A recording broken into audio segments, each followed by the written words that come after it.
Welcome into Three Questions with Ivan Maisel, where Ivan brings his insight on all things college football to us here on the On3 YouTube channel on a weekly basis. Ivan, there's an opening in Auburn, Alabama for the head coaching job. We'll just get right to it. Who do you like to take that job? I think, JD, that it's Lane Kiffin's job to turn down. And I don't know why he would turn it down. I mean, he has done great things at Ole Miss, but he'll have more resources at Auburn with which to do them. And that's the finances of the deal. Auburn has more resources than Ole Miss. It worked out that way for Tommy Tuberville 30 years ago, and it may work out that way for Lane. I don't know that he'll say yes, but I think that they'll make a run at him.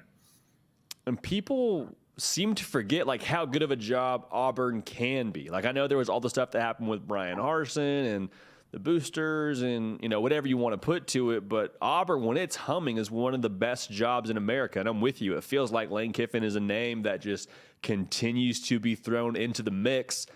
It's interesting though, this time last year, if you had told me Lincoln Riley's going to USC and Brian Kelly's going to LSU, my jaw would have been on the floor. So in that same vein, what's a name that we're not talking about right now that could potentially be that Brian Kelly to LSU or Lincoln Riley USC that maybe ends up taking the Auburn job?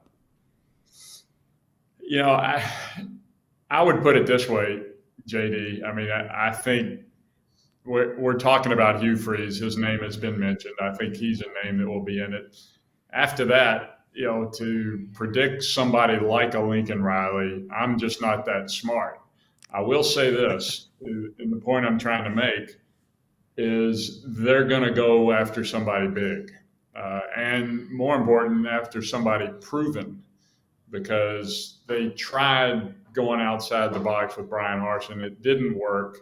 And the first rule of hiring a coach is whatever the last guy was, if he didn't work out, you go 180 and do the exact opposite. So I think they'll probably go after somebody that's won somewhere and won consistently. No, I completely agree. And the luxury about a place like Auburn is you don't really have to take a risk. You're not a place that has to take a gamble on the next hot shot group of five coach. I mean, if you want to go that direction, you certainly can. But like you already alluded to, with the resources available at Auburn, with the job that Auburn can be, you have the ability to go after somebody proven. So in that same gear, Cadillac Williams rallied a lot of affection, at least on that Saturday, where they were able to get a huge win for that program over Texas A&M. What is the likelihood that Cadillac Williams ends up getting the head coaching job permanently at Auburn? Well, we haven't seen the new season of Ted Lasso yet. If they make the Premier League if they make it to the Premier League and they make it to the playoffs, then I'd say those are kind of Cadillac's chances. He's a great story, and it reminds me of Ted Lasso, this enthusiasm and emotion that he has injected into a program that really needed both. Has been great. But again, they want somebody who's proven, and there would really have to be a turnaround. I guess, if Auburn manages to win at Alabama next week, let's revisit that question. But until then, I think whoever it is would be really smart to try to keep Cadillac on the staff, because we've all seen the effect he has. No, without question. It almost wouldn't be fair to Cadillac or Auburn if you make him the next head coach. He's only been a college football coach in the Power 5 level, at least, since 2019. So phenomenal recruiter, like you said so perfectly. He's like the equivalent of Ted Lasso for that program. But making him the next head coach, it's a lot of pressure on both sides of that operation. So I'm with you. Ivan, I'd be remiss if we didn't have a question about your wardrobe. Who are you wearing right now? You got a good-looking hoodie on, I can see.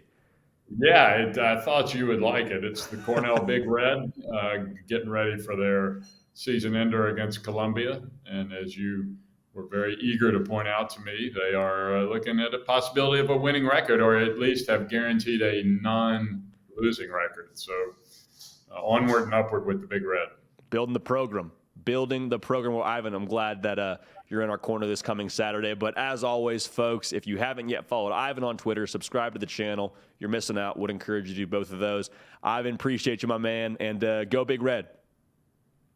Go Big Red.